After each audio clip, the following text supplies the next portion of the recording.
همه چه دنه میرزه خانه دنه باز میدی تی جایه uçum siyaye uçum giraye uçum taye miçum apaye همه چدنه میرزه خانه دنه باز میدی تی جایه. برای من سخت‌ترین کار جلوی دوربین بودنه. حالا که اینو گفتم یه باری از دوشم برداشته شد. از این به بعد قراره به شهرهای مختلف گیلان سفر کنم، شهر رو ببینیم و غذاهاشو بشناسیم. خب ماجرای این کلافرنگی چیه؟ اصلا چی شد که اسمش کلافرنگی شده؟ ببین کلافرنگی یه سبک معماریه که تو کشورهای مختلفی این نوع معماری در واقع کاربرد داره. توی ایران هم چند تا شهر از این عمارت ساخته شده و توی رشت هم این عمارت تنها عمارتیه که به این صورت ساخته شده. باغ محتشم حدوداً 1288 اینجا احداث شده و بهره برداری شده و صاحب اصلی این باغ اکبرخان بیگلربیگی یکی از مالکان و حکمرانان اون موقع اواخر دوره قاجار بوده.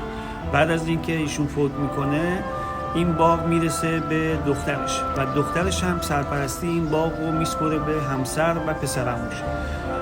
پسرعموش صادق خان اکبر محتشم الملک از خانواده اکبر از خانواده فتح‌الله خان اکبر بوده و معروف به سردار معتمد بود و اینجا باغ محتشم و این محله جزو محلات کم تردد بوده، بنابراین تبدیل شده به اقامتگاه تابستانی این خانواده و حکمرانان فرمانداران مختلف. خب الان موافقه بریم سمت شهرداری؟ بله حتما بریم. از کتابخانه ملی شروع می‌کنیم که این سال 1306 جمعیت نشر فرهنگ گیلان اینجا رو تأسیس کرد و یکی از کتابخانه‌های غنی کشور هست. یه مخزن جالبی هم داره که مخزن کتاب‌های خطی و کمیاب هست که اینجا ساخته شده و خیلی خوبه که آدم‌ها برن اینجا رو ببینن. عمارت شهرداری معمارش در واقع آقای سرداروف بوده. همونطوری که آقای واهانیان تو تحقیقاتشون به این رسیدن اینجا 1302 کلنگ زده شده و 1305 به بهره برداری رسیده. ساختمان عمارت پست هم که میبینید همین حدود بین 1305 تا 1308 ساخته شده و این معماری در واقع خود عمارت شهرداری برگرفته از معماری سن پترزبورگه و جزو شاخصه های این میدان هست و خیلی ها میان اینجا و در کنارش میستن و عکس یادگاری میگیرن. لابلای حرفان با کوروش فهمیدم یه زمانی زیر کتابخونه ملی یه پاتوق بوده که کتاب فروشی بوده. از قضا اسم کتاب فروشی پاتوق بوده. از جلوی کتابخونه ملی که رد میشم یه تصویر دارم از جوانای دهه 70 رشت که پاتوقشون کتاب فروشی بوده. از قدیمی ها شنیدم دهه 30 رسمی در ماه رمضان رشتیا بوده. بعد افطار خانواده ها و جوون ها تو همین خیابون قدم می زدن.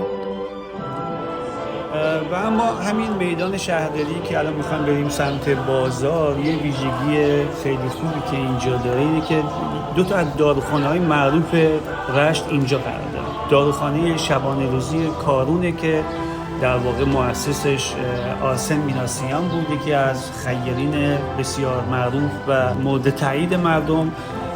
اینجا که الان مجسمه‌اش هم می‌بینید اینجا هستش.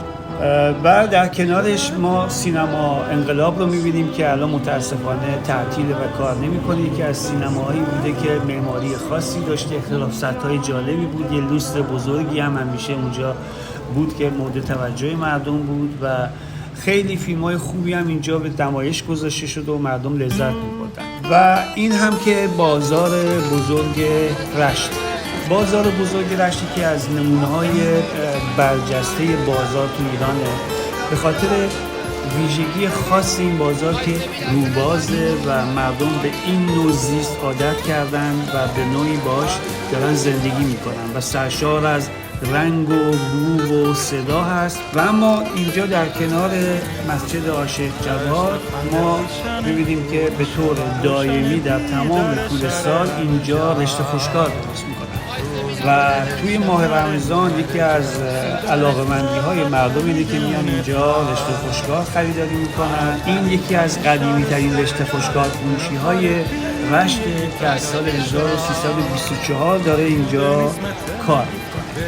اینجا یه چیز عجیب راجع به رشته خوشگاه شنیدم. رشته خوشگاه از عربستان به فومن اومده. توی این 100 سال از بس مردم رشت ازش استقبال کردن که اکثر ما رشته خوشگاه رو به رشت میشناسیم.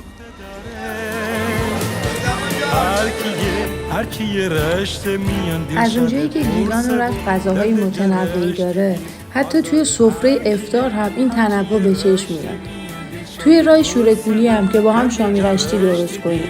شامی رشتی جز همون غذاهاییه که اگه تو سفره افطار نباشه یعنی سفره افطار کامل نیست. برای تهیه شامی رشتی ما نیاز به یه سری مواد داریم. عبارتند از لپه تبریز و گوشت گوساله، سیب زمینی و پیاز. وقتی که لپه رو خیس میدیم و کنار میذاریم به مدت حداقل یه 3-4 ساعتی باید بمونه تا کاملا خیس بخوره. برای نیم کیلو لپه ما نیم کیلو گوشت گوساله هم در نظر نسبتشون برابره. گوشت رو میپزیم، قشنگ کامل باید پخت بشه، یعنی کاملا بافت گوشت پخته و نرم. از آب گوشت برای پخت لپه رو آبکش میکنیم، آب اضافه قبلی رو رد میکنیم و یه پیاز بزرگ یا مثلا 2 تا 3 تا پیاز کوچیک‌تر. حالا موادمون پخته شده. اینجا ما لپه پخته شده داریم، سیب زمینی پخت شده و پیاز پخت شده. این لپه رو میریزیم توی یک ظرفی. سیب زمینی و پیاز پخت شدهمون رو هم بهش اضافه میکنیم و با گوشتکوب شروع میکنیم به گوشتکوب کردن، یعنی طوری که کاملا اینا باید با هم قاطی بشه و ما یه خمیر خیلی لطیف و یه خمیر خیلی نرم و قشنگی با کوبیدن این به دست میاریم که یه دست بشه.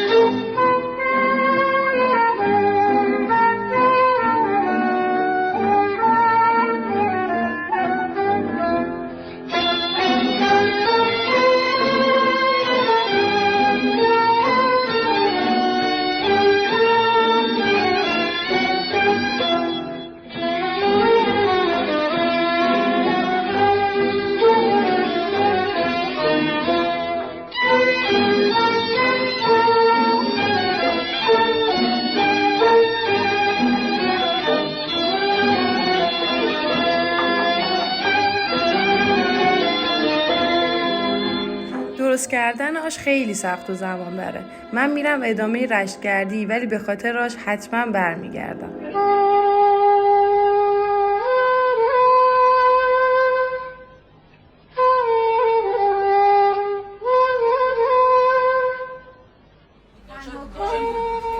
آره چاره ای نداشتم دیگه، همین کفاشی بود.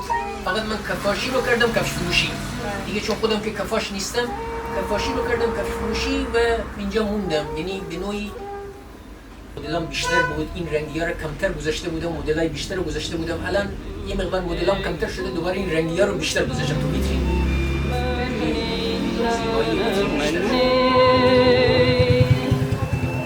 میچومن به رای هوای گوره همگی ور مرا رسوا بکوده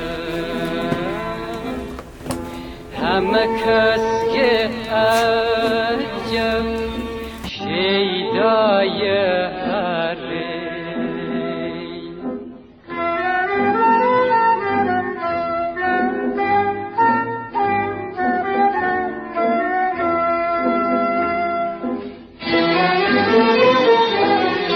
اسم این بنا حموم حاجیه. کاشیاش طرح و نقش جذابی دارن.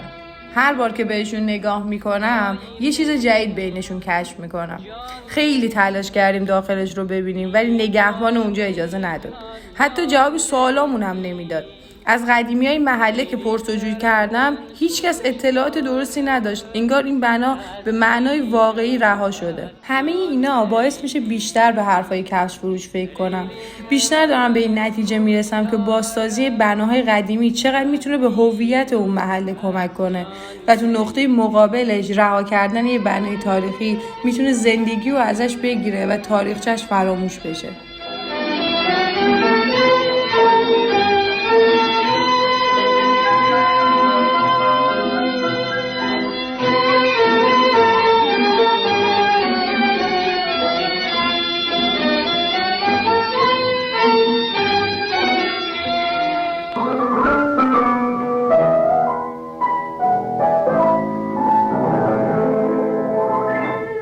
اومدم به خانه فرهنگ سری بزنم.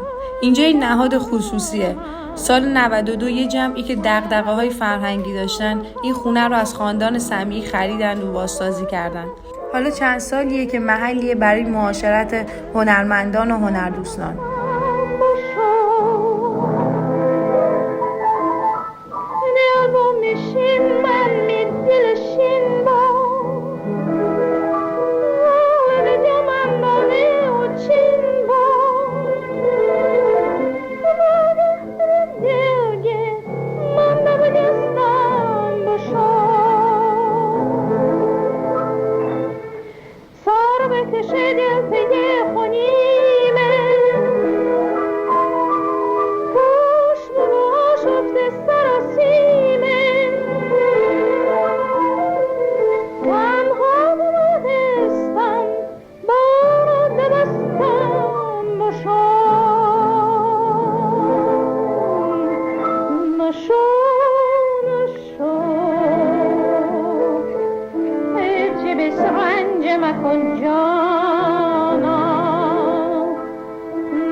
محله گلسار قبل از دهه 40 پر از شالیزار بوده. به مرور زمان مورد توجه بخش خصوصی قرار گرفته و خونه‌های ویلایی بزرگ اینجا ساخته شده.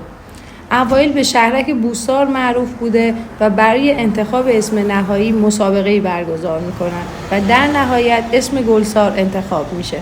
توی این سالهای اخیر این محله جز محله‌های خوشنشین رشت بوده.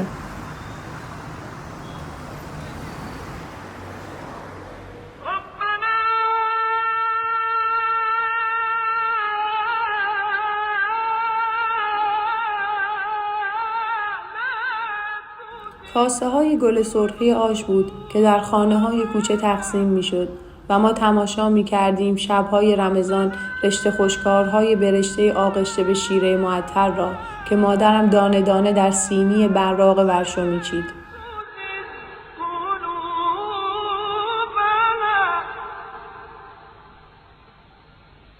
عید بامو بهار بامو هاچاجی و وارش بامو سرمایی چیم بزه و همی دیل قرار بامو خیابان شکه بیدین آدم دیره پوره کوده سبز میدان خوکشه مردم ره بازه کوده میدان مشتری. از قدیم رشت شب‌های زنده‌ای داشته.